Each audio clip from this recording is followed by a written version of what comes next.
In today's show, I'm doing my second NBA mock draft for the 2021 NBA draft. This time we're going through all 30 first-round picks. Michael Bolton. Thanks, Josh. It's Michael Bolton here, and it's time for another episode of the Locked On Fantasy Basketball Podcast. Let's get to it. Let's get to it. Indeed. You are Locked On Fantasy Basketball, your daily fantasy basketball podcast, part of the Locked On Podcast Network.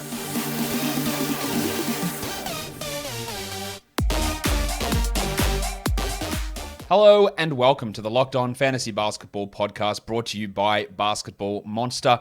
My name is Josh Lloyd, and I am the lead fantasy analyst at basketballmonster.com and at Yahoo Sports Australia. And you can find me on Twitter, as always, at redrock_bball, and on Instagram at Locked On Fantasy Basketball. I hope you guys have been enjoying the NBA draft content this week. We've covered 24 prospects so far.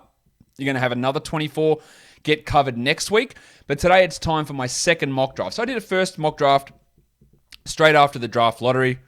A lot more information has been taken in since then, discussing it with guys like Raphael, guys like Sam, doing a lot of reading of other guys across the internet, and you're looking at film and tape of these guys. So there are some changes. We're also doing a full first round in today's show, which, by the way, today's show is brought to you by Michelob Ultra. Enjoyment isn't the end game. It is the whole game. At only 2.6 grams of carbs and 95 calories, it's only worth it if you enjoy it. So we're looking at the full first round, all 30 picks of this mock draft, and I encourage you to tell me what you think of this draft down below. This is not my prediction.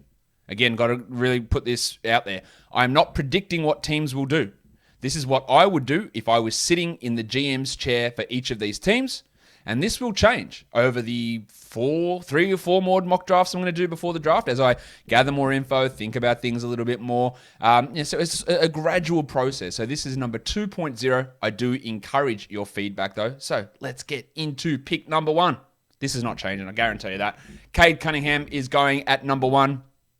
To the Detroit Pistons. He's a 6'8 guard. You can see his numbers up on the screen if you are watching this on the video feed.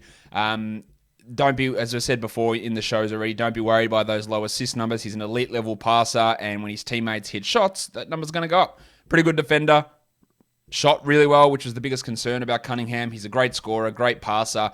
I think that he has a real shot. Would never draft him here, but in fantasy, of being a top 35 guy as a rookie. Percentages will be the worry, but I think he's going to have some big numbers, and he's probably going to be a perennial top 10 fantasy guy, would be my guess, over the course of his career. Absolutely no-brainer decision to me to pick Cade Cunningham at number 1. Others will disagree with that, but I think Cade, to me, is the clear guy there at number 1 on the draft board. No, again, I don't think that's too much of a shock or too much of a surprise. If you do think someone else should be ahead of Cade Cunningham, please drop it in the comments. Let me know who you think it should be. Give a reason, if you so choose as well, as to who that guy would be. Now, here is a change from my last mock draft. We're going to go to pick number 2. Houston has this pick. I'm changing it up. I'm going with Evan Mobley. Now, normally I'm not a big let's take a center in the early parts of the draft guy. I was anti-Bagley, Ayton, not high on those guys. Not interested in taking a center usually at the top of a draft. Just not interested in it. But when I look at Mobley, I look at a guy that doesn't have that replaceability that so many centers have. I think he can be a really good defender. I think he can be a really good offensive player. He's a passer. He can shoot a little bit. And I think all those things will work really well in his favor. Now, having a good center, Joel Embiid, Anthony Davis, Big Chungus Nikola Jokic, that's great. Having a good to average center, well, there are 40 of those guys that you can plug and play into that area. That's why I wasn't high on Bagley or high on Ayton. And I'm sure there's other centers that are in my head that I can't think of at the time. Of me, James Wiseman, for example. Mobley to me is a significantly better option than, say, James Wiseman at this position. So he is the guy that I would be taking here for Houston. I know they have Christian Wood. Christian Wood is not the guy that you change what you're doing for. You don't say, well, we have to build around Christian Wood. I don't think anyone in this Houston team is the guy you build around. The guy that they pick at number 2 is the guy they build around. I really did. I had Jalen Suggs here last time. I would debate Jalen Green here also, and I think I'll probably go back and forth on this quite a bit. But I think Mobley can play with Wood for a little bit, and then he takes over that spot full time and really develops into, I think he can really become a fantasy monster too, a top 20 sort of player in the next 3 seasons would be my guess for Evan Mobley, as he is, he's my number 2 pick going across there to the Houston Rockets. Let's now look at pick number 3. I'm going with Jalen Green. Yes, so Jalen Green. This was number 3 last time was Evan Mobley. We're going with Jalen Green to the Cleveland Cavaliers. I know they have Colin Sexton. I know they have Darius Garland, but that doesn't matter. Cleveland is not in a position where you go, well, we're set at point guard because we've got Garlo. We're set at point guard, shooting guard because we've got Sexton, because they're not. Those guys are solid. They're showing good glimpses, but you get Green. And if that pushes Garland into a secondary role, if it pushes Sexton into a secondary role, which most likely it would, then so be it. You have 3 guards who play 30 minutes a night. Sexton comes in as a 27% usage guy off the bench and averages 18 points, Jordan Clarkson style. Sure. And Green is a 26-point Donovan Mitchell type lead guard. Yeah, I really think just getting the best talent there. And look, if Mobley falls, it's fantastic for Cleveland.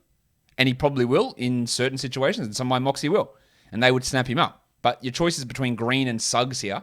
And you could go either one there. I just think I did have Suggs higher last mock, but I am going to take Green in this one. I just think that elite scoring, wing creation, there is something there. Maybe defensively. I'm a little bit worried about his defense.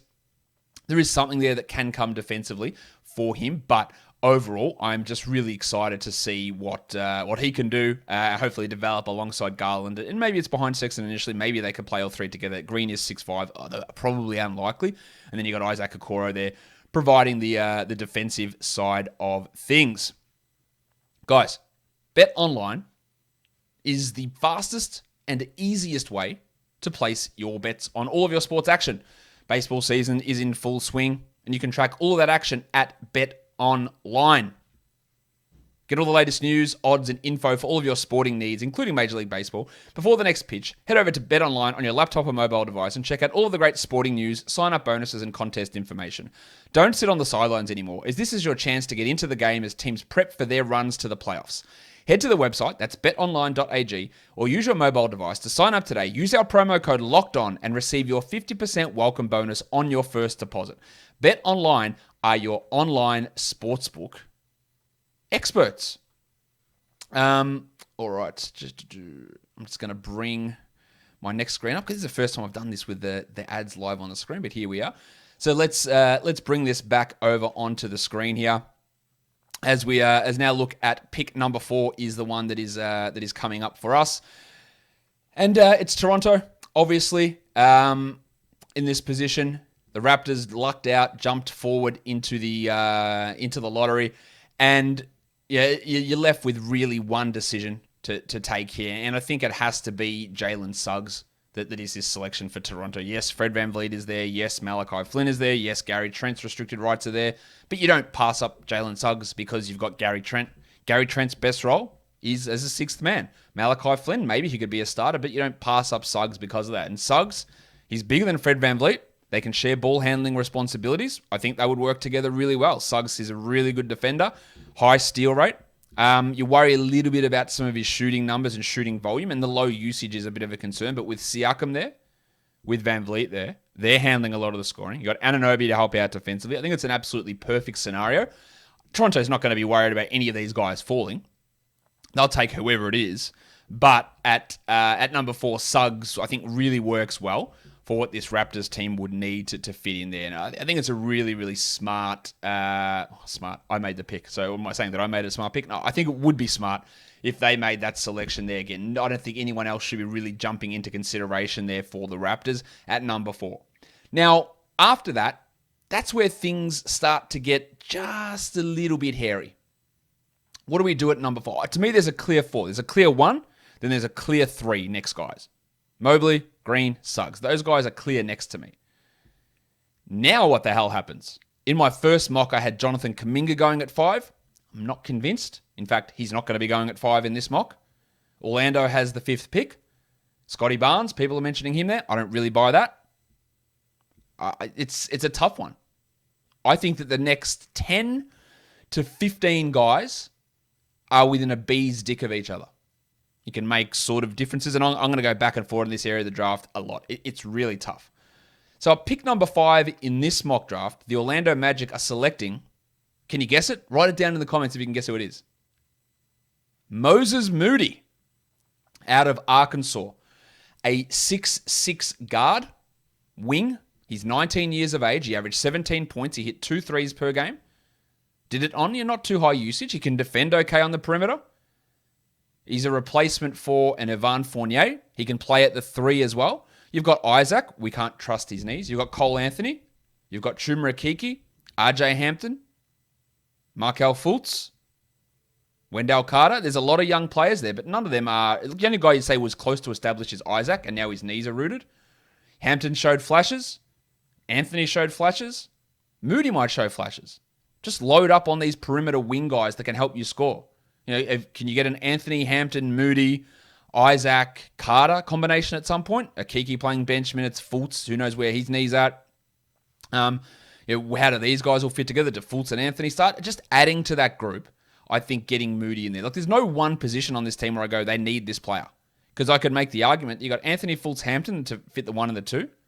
Akiki, Isaac at the 3 and the 4. Carter, Bumba at the 5. Hampton can play up at the 3. Moody, probably the biggest hole is at that 3 position because Isaac and Akiki are probably best suited to the 4. And I think Moody can play the 3. He is 6'6", decent wingspan, okay defensive production, good shooter. I think it works. But it is a tough position to try and work out what to do at number 5. Pick number 6. That's the next spot. The Oklahoma City Thunder, of course, had some pretty bad lottery luck, falling down to number 6 and also not getting the Houston Rockets selection. So they're not feeling particularly great about that, I wouldn't imagine. A tough one as well. We know the Thunder aren't really going anywhere in the next year or two. If they had got pick 1, maybe they would have accelerated that timeline, but at pick 6, they're not going to do that. So pick number 6. This guy's jumped up a lot in my mock draft. I'm just taking an elite talent, and I'm taking Josh Giddey from the Adelaide 36ers. And when I say an elite talent, I mean an elite individual skill. Passing. He's a 6'8" point guard, wing initiator, whatever you want to call Cade Cunningham. Josh Giddey is the same. 6'8" point guard who had some struggles with his shot. It did start to come on towards the end of the season down in Australia. We did start to see that come on. But look at those in a men's league, 30-plus minutes, 11, 7.5, and 7.5. The shooting is a worry, but did it on low usage. There is real upside in his passing. And there's an argument that he's the best passer in this draft class. And maybe it's SHARIFE, maybe it's Cade, but Giddey's up there. The Thunder do have Shai Gilgeous-Alexander, but he can obviously... Shai is not the passer that Giddey is. He's a lead scorer, and Shai's probably more suited to be a one who is more of a scorer. And Giddey and Shai, I think, would work together really well. Giddey, he's slow, but he moves the ball quickly and makes up for that. And athleticism is not just about being fast on the court, right? His brain works fast, and that makes up for it. Luka Doncic, James Harden, those sort of guys, they work on that sort of athleticism area. So I've got Giddey going there. I'm not sold on Darius Baisley. I'm not sold on Alexei Pokusevski.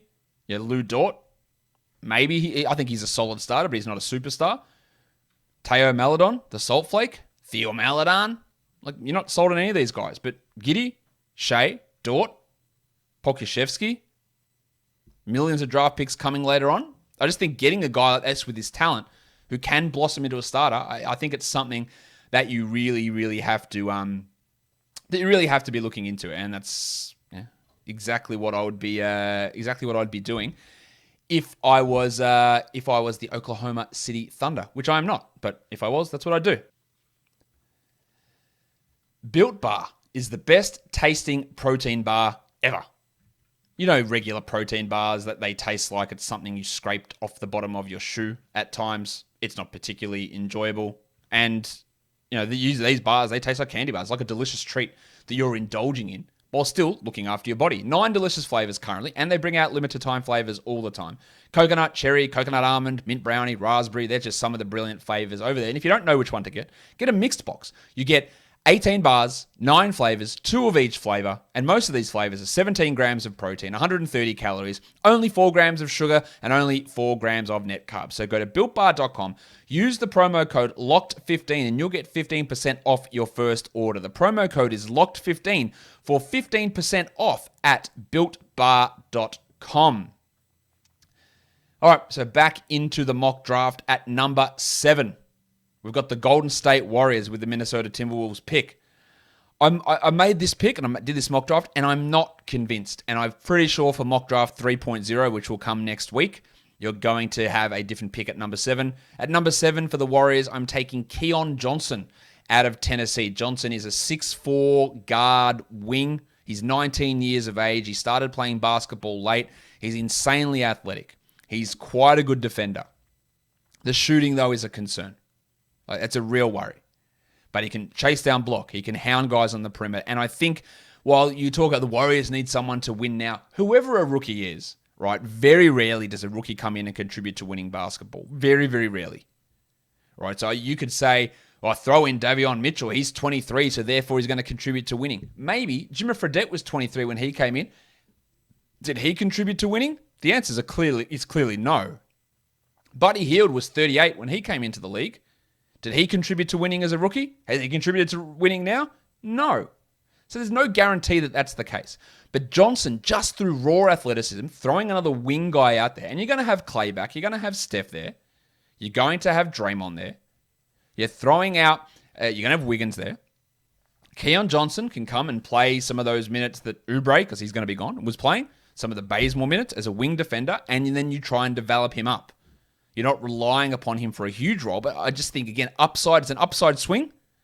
It's not as bad. Look, it's not like a situation last year where they drafted James Wiseman because, we need a center and we need to rely on an 18-year-old raw rookie to fill that hole. Giggity. Which was never going to work out.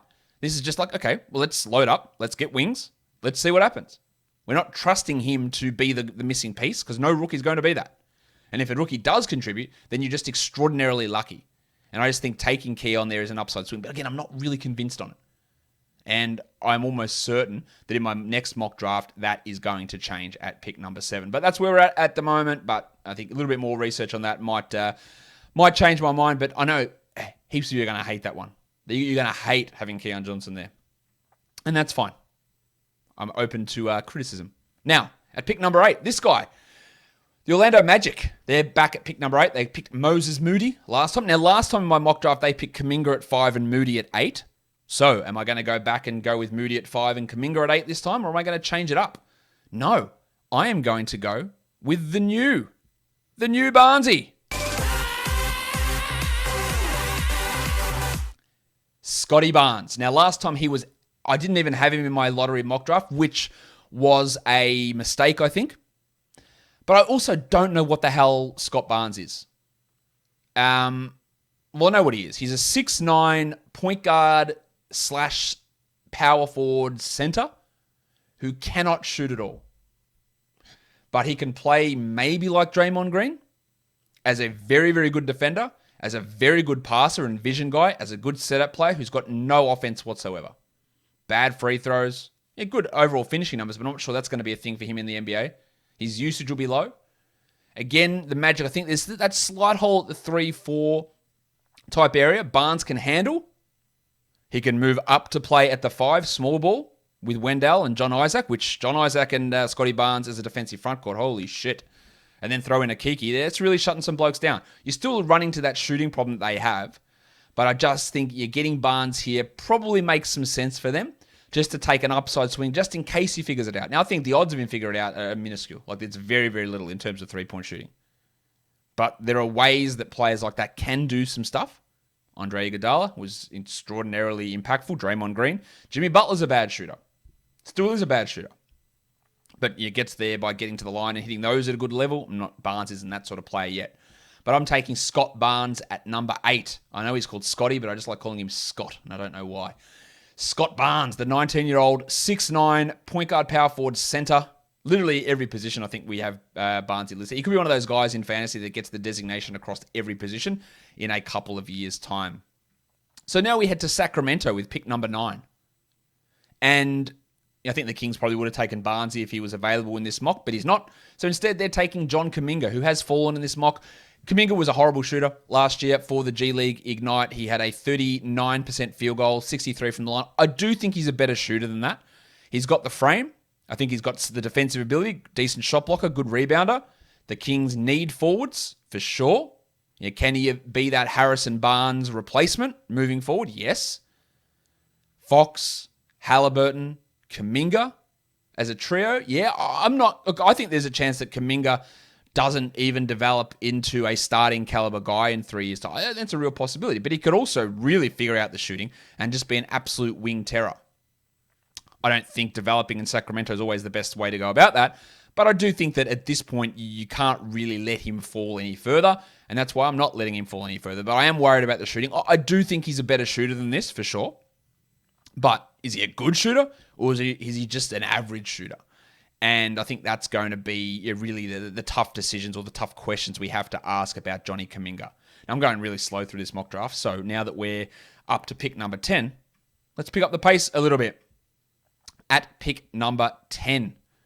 That's the first 9 out of the way. You can see the recap there up on the board. At pick number 10, if my screen would respond, it is the New Orleans Pelicans. They are taking Franz Wagner, the 6'9" forward, 19 years of age from Michigan. Played 2 years in college. He shoots the ball pretty well. He's Mo Wagner's brother. He is not Mo Wagner. He is a very good perimeter defender. He's got some rim protecting ability. He can shoot very well, but he is very much I am going to contribute in every area and do it all pretty well without doing anything very well. And that's what Wagner can do. Brandon Ingram, Zion Williamson, who knows what's happening with Lonzo Ball. There's still a little bit of hole there on the wing.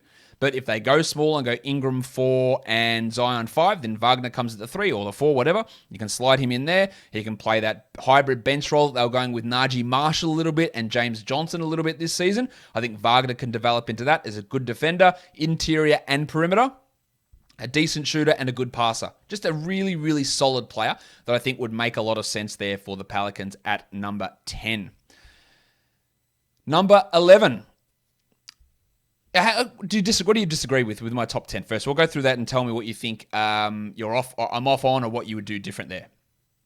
At number 11, it is the Charlotte Hornets. They are up and they are picking the same guy that was in my first mock draft, and that is Usman Garuba, the 6'9" center from Real Madrid. Already an elite level defender, especially for his age over in Europe.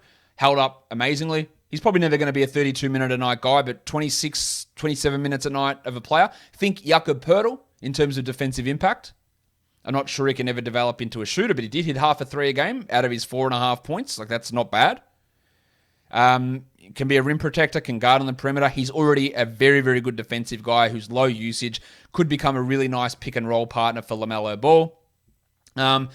Eases some of that pressure on PJ Washington. He's not particularly big, but he is a very good... Bam Adebayo is only 6'9", though. So not saying that Garuba is Bam Adebayo, of course, but he is a guy that can come in and provide elite-level defensive ability at the center position moving forward in the next couple of years and be at least passable as a rookie. So at number 11, I'm taking Usman Garuba out of Real Madrid, heading over there to the Charlotte Hornets with that selection. I'm not 100% convinced on this. There are other guys who I could consider at that position. I am probably going to be looking big man for Charlotte, but if there was a best case, like if, say, Kuminga fell, I'd still take him in that position, and I would consider Wagner in that spot too. Now, this one, a guy that wasn't in my latest or my first mock draft, at number 12, the San Antonio Spurs are picking Roko Prokacin, the 18-year-old 6'9" forward from Sabona in Europe. Now, the big problem with him is shooting. So he's not a white guy shooter. He's not a European shooter. He's a European passer who can play point center, point power forward, point small forward, who has really good athleticism and bounce.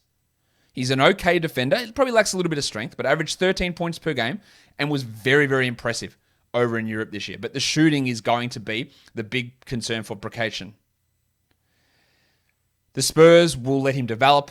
He won't play much in his first year. They've got guys like Keldon Johnson who will step into that role, Devin Vassell. Luka Šamanić might have an increased role this year, but Prokacin is a guy that can come in and be an interesting combo forward player who provides good peripheral passing and initiation type skills for the Spurs on the wing there, or at power forward at number 12. And his best position is probably going to be at the 4 overall in the NBA. But a guy that you need to do a little bit of research onto him to just have a look at what he is, because he's not your stereotypical Euro. He's not a shooter. He's a passing big man with some pretty good athleticism and bounce, and that is someone worth paying attention to. Now at pick number 13, it's the Indiana Pacers, and they're going to take Jalen Johnson out of Duke. Now I had Jalen a lot higher in my last mock. I don't know what to read with him. The shooting is a real worry. Not only the fact that I don't know if he can hit him 63% from the free throw line. He was at 44% from 3, but it's a minuscule amount of attempts. But what I worry about is the fact that he gets open shots and he passes them up. Now, defensively, I'm intrigued by it. 1.2 steals, 1.2 blocks, decent rebounding. He's a very good passer, and he's going to sit there behind Sabonis and behind Turner, and if Turner gets traded, the idea would be, I assume, for him to, in this scenario, slide in as a starting position, and that could happen. And as a power forward initiator type player, I think there is some real intrigue in what he can do, but the shooting stuff is a real problem. The lack of it's not quite Ben Simmons' hesitancy to shoot threes. Nobody is, but that's somewhat of a level of concern. And then there's some IQ and off-court stuff that you do have to be a little bit worried about with Jalen Johnson. So he comes in there at number 13. We're getting ready to round out the lottery. Again, this show has gone on for way too long, so maybe we'll go pretty quickly through these last half of the draft.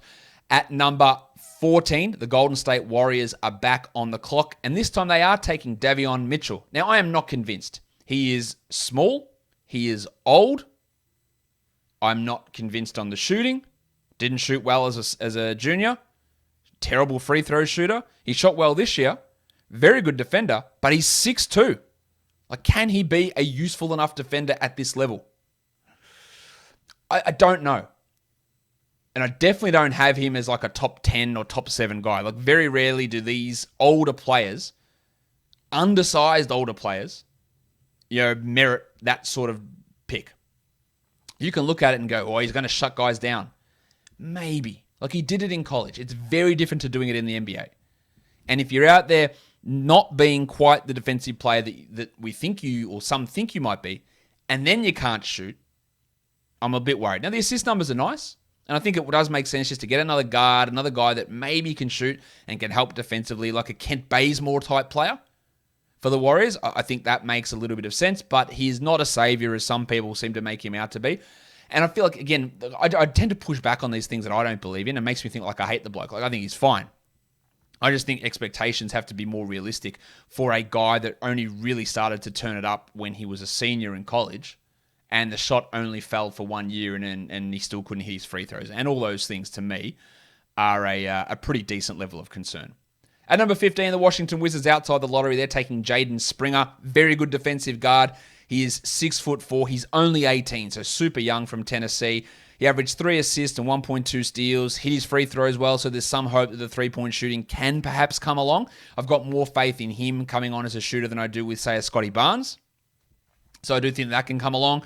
Decent size at 6'4", probably more of a combo guard, point guard, shooting guard type guy. And the Wizards, their backup situation is Hal Neto and Ish Smith. And their other guards are Westbrook and Beal. None of those guys are guaranteed to be around long term. Can Springer be a lead guard on a good team? Probably not. Can he be a useful piece on a good team? Yeah, I think that's probably fair to assume. And you've got him coming in there at number 15 in this mock draft. So let's just recap the top 15. If you are watching on YouTube, you can see it there on the screen. You can see what the top 15 looks like. We've got Cade Cunningham going at 1. We go Mobley at 2, Jalen Green at 3, Jalen Suggs at 4, Moses Moody at 5, Josh Giddey at 6, Keon Johnson at 7, Scottie Barnes at 8, Jonathan Kuminga at 9, Franz Wagner at 10, USMAN GARUBA at 11, Roko Prokachin at 12, Jalen Johnson at 13, Davion Mitchell at 14, and Jaden Springer at 15. So now it's time for number 16. It's the Oklahoma City Thunder, and they are taking Alperen Şengün, the 6'9" center from Beşiktaş. 18 years of age, Turkish League MVP. The stats are laughable. And by laughable, I mean laughably good. 19-9 as an 18-year-old starting in the Turkish League. He had 1.6 blocks, 1.3 steals. True shooting of 70%, usage of 27. He was unbelievably dominant. I worry a little bit about some of his defensive foibles, but he could very easily be a starting NBA center. Can he develop a shot? I worry about that. I think best case for him is Nikola Vucevic, maybe Yusuf Nurkic. He's not quite the passer of those guys, but that can come. And realistically, I was debating having him at 11 to the Hornets, and I reckon he might come into discussions there. I could have had him anywhere, I think, from like 9 onwards. I think Şengün he's super young, unbelievably productive in a very good league already. I think Şengün is going to be a really, really interesting player. Let's hope that it translates. But these numbers are almost unheard of. These are better than Nikola Jokic Europe numbers, Yusuf Nurkic Europe numbers, if it's the Zubac Europe numbers. Much better. I think they're better than Nikola Vucevic's Europe numbers. So very, very intriguing to see what he's able to bring to the table. At number 17, the Memphis Grizzlies. Let's get some shooting in there, and let's go with Corey Kispert, the 6'7" forward out of Gonzaga. He is 22 years of age. He averaged 19 points on 3 threes per game. Shot the ball well. Now, I'm always going to be a little bit hesitant about these guys who start dominating in their senior year, but he's been a good shooter all the way through, unlike Davion Mitchell. Not sure what else he's doing apart from shooting, but on a team where you got Morant out there, you've got Valanciunas, you've got Kyle Anderson, who are not great shooters. You're bringing him in with a Desmond Bane, DeAnthony Melton, second unit. Yeah, some really elite shooting, and then you can mix and match that in the starting lineup. And yeah, Kispert might go earlier than this. I don't think I'm going to push him up in the next mock. We'll see how that goes. And I could also see him falling into the 20s just with the age and probably the limitations in some of his skills or his role. But the shooting, I think, is genuinely elite, and he's possibly one of the best shooters in the entire draft. Well, he is one of the best. He's possibly the best shooter in the entire draft. I think that's probably a more fair designation or approximation of what his skills are. All right, so let's go on to pick number 18 now, and we're back to the Oklahoma City Thunder. They're taking another flyer here. At 6, they took GIDDEY. At 16, they took Şengün. At 18, they're taking JT THOR out of Auburn, a 6'10" forward who's still 18 years of age. He averaged 9.5 points with 1.4 blocks. That's where the real intrigue is. The shooting numbers aren't great, 55 true shooting, but I do think he can develop into a good shooter. Not a passer yet. I think that Paul Millsap is sort of a comparison we look at with THOR. It might not work out for him. It might not happen. But he is a guy that I think we can look at as a real upside play with some definite defensive ability and maybe some offensive upside there as well. All right, so on to the next selection. We're going at number 19 now. We're getting through this mock draft eventually. Number 19 selection coming out. Now we're getting into these teams that are obviously a little bit stronger than some of the other ones. The Atlanta pick is really interesting, isn't it, when that comes up? At number 19, it is the New York Knicks. They got 2 picks here, 19 and 21. And with this pick at number 19, I'm going to take Sharife Cooper from Auburn. 2 Auburn guys back-to-back. Cooper, unbelievably high usage last season, unbelievably high assist numbers, absolutely a fantastic passer, super flash, and we know the Knicks need a point guard. I don't think Quickly's long-term a point guard on this team, and I know that Payton's not the answer long-term. Cooper might not be either. And the problem with him is the shot is terrible. Like, the shooting is horrendous. But he draws free throws at an absolutely elite level, and he shoots free throws at an elite level. And he passes at an elite level, and he can handle high usage. And I do think that there is some real value in getting a guy like this in, a dynamic scorer, a dynamic passer, a guy that can run things. Size is a real problem. He measured 6'4" at the combine. That's bullshit. He's maybe 5'11", 6'1" at most, right? That measurement was bullshit. But getting those assists and that ability to get to the rim, I think, is super important. And the Knicks, they're taking Sharife Cooper here at number 19. So at number 20, it is the Atlanta Hawks. They're sandwiched in between the 2 Knicks picks. And I think I would have loved to have gotten Cooper for them, just like a guy that can help run things off the bench behind Trae Young. But at number 20, they're not having that ability to do that. They are taking Zaire Williams, who has fallen quite a bit since my first mock. Zaire had some real struggles in Stanford, but he's got that prototypical wing size. 6'8" forward from Stanford. He's 19 years of age. He shot horribly, 37 from the field. 80 from the line gives you some encouragement. 11 points per game. He hit a 3 per game. He just did not look right, and he had injuries, and there was COVID stuff, and Stanford was on the road. So a lot of things that were all over the place with him during this season. But that doesn't mean that he's going to get it all figured out, for sure. And I have dropped him down because I'm just a little bit off on where he is now after doing a little bit more research and talking to people about where Zaire sits. But he came into the season with a really high pedigree, but so did guys like Cam Reddish or Nasir Little, and hasn't really worked out for those guys in the NBA yet, has it? I think Williams has some defensive pedigree, also was defensive upside there, and the shot. It's just going to be the shot and whether he can actually sort of focus in on what he needs to do on the court. But for the Hawks, they've got the Reddish, you've got Hunter there already, you've got your Bogdanoviches and Herters, and he's going to be able to sit there, play a limited role, and maybe get some of Solomon Hill's minutes if they move on from him as we move forward. But he's not someone they're going to have to rely upon significantly as a rookie, given where they are at the moment. At number 21, the New York Knicks are back on the clock, and they are taking James Bouknight. Worst name in the draft because it's definitely not Bouknight. It is absolutely Bo-Night or Boo-Night. Bouknight is a horrendous pronunciation, but that's what he calls himself, so let's go with it. He's a 6'5 guard from UConn. Again, someone that people will get enamored with. Hey, he's a walking bucket. That's cool and all.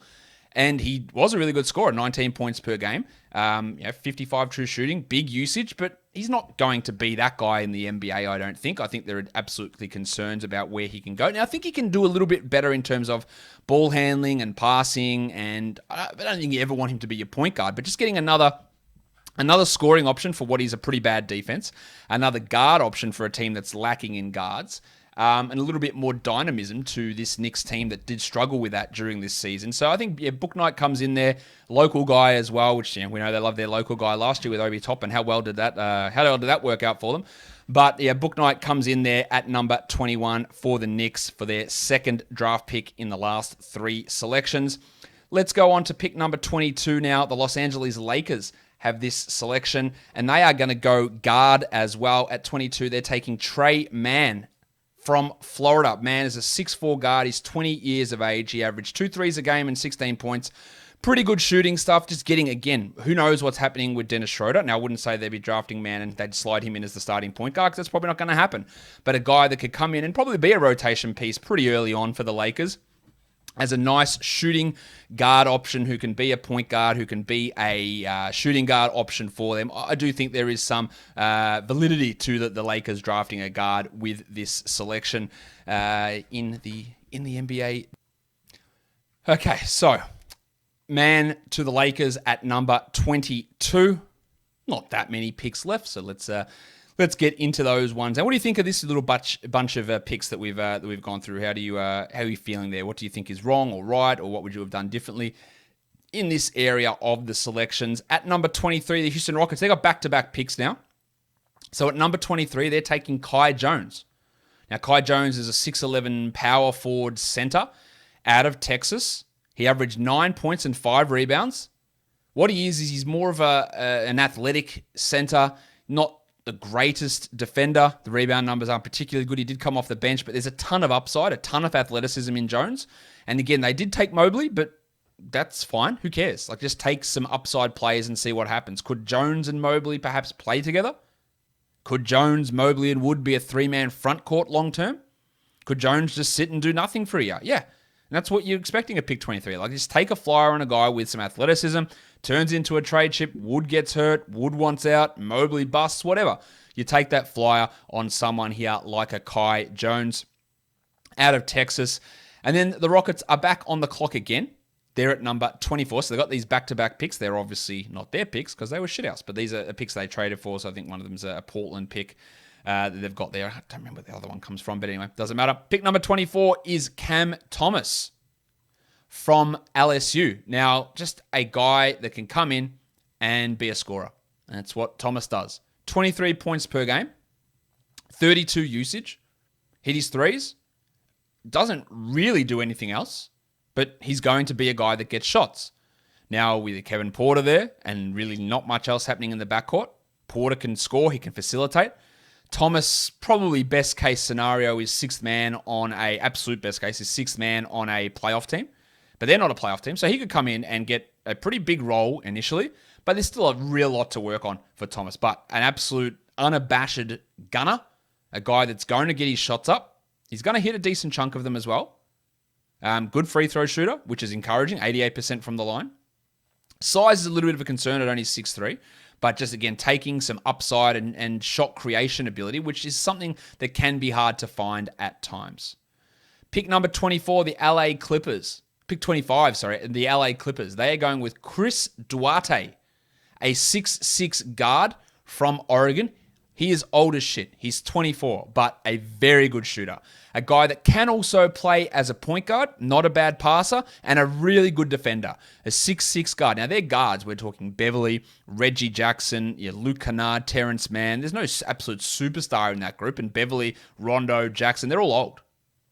Duarte probably wouldn't play a big role initially, but could start to fill in for a Beverly role in a couple of years' time or in a year's time as a good three-point shooting, defensive 3-and-D type point guard. I think that's sort of where we can look at for Duarte, but just an elite shooter, a 66 true shooting for Oregon. He's been around, he's played junior college, and he's a guy that is, say, NBA ready. The shooting skills will be fine for him, although he did have a dip in his junior year as he had to adjust to the line.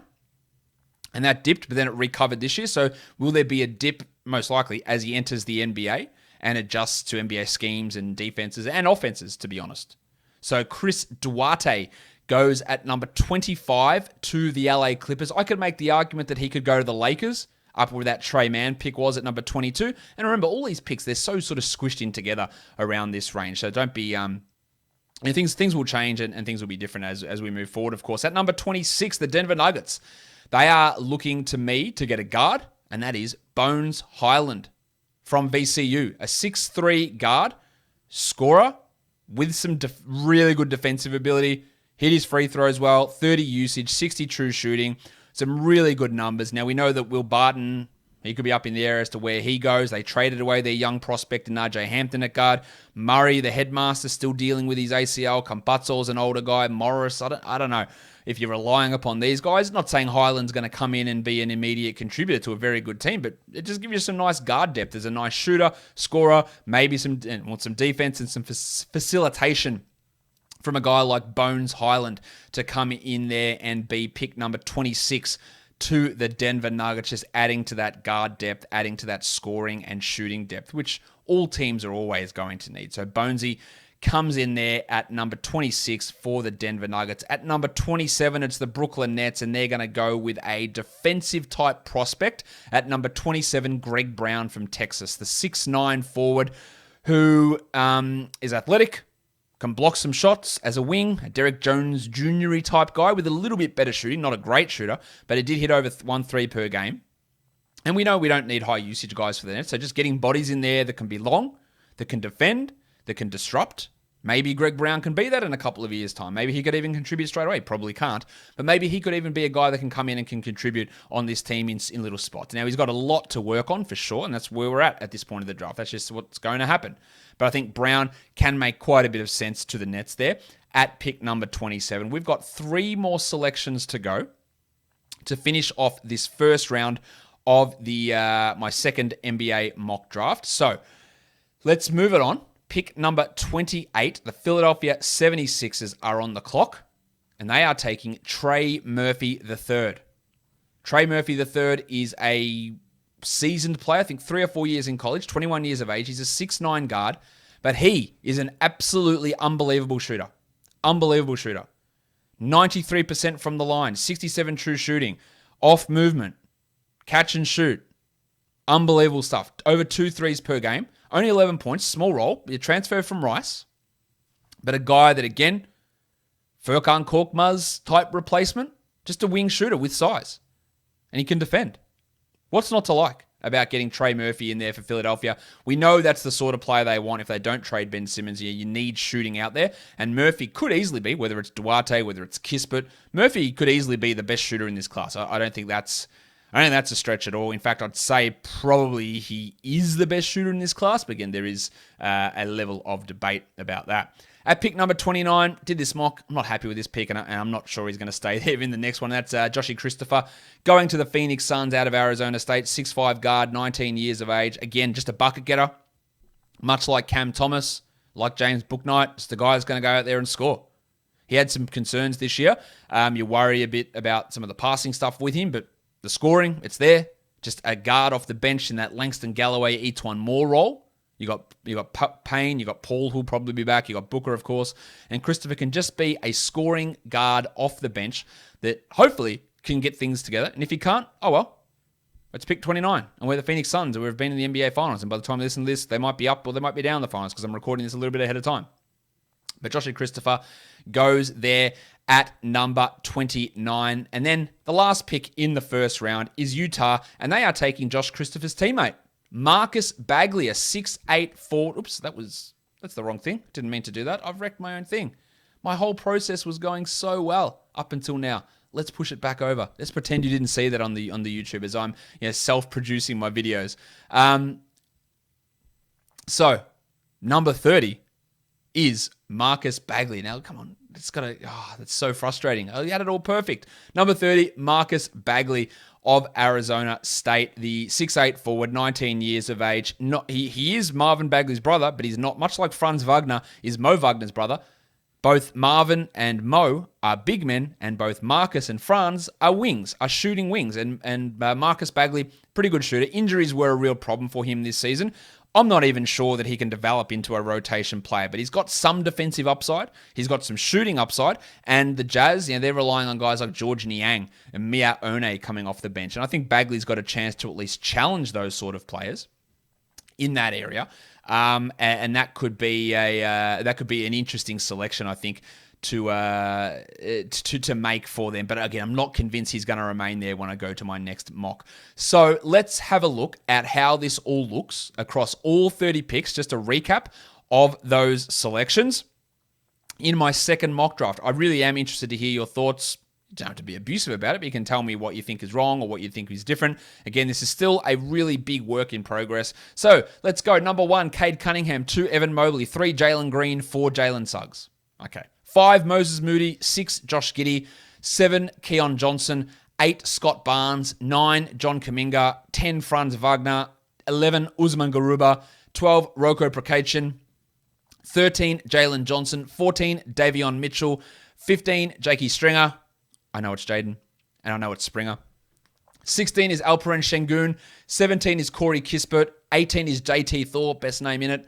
Number 19, Sharif Cooper. Number 20, Zaire Williams. Number 21, James Bouknight. Number 22, Trey Mann.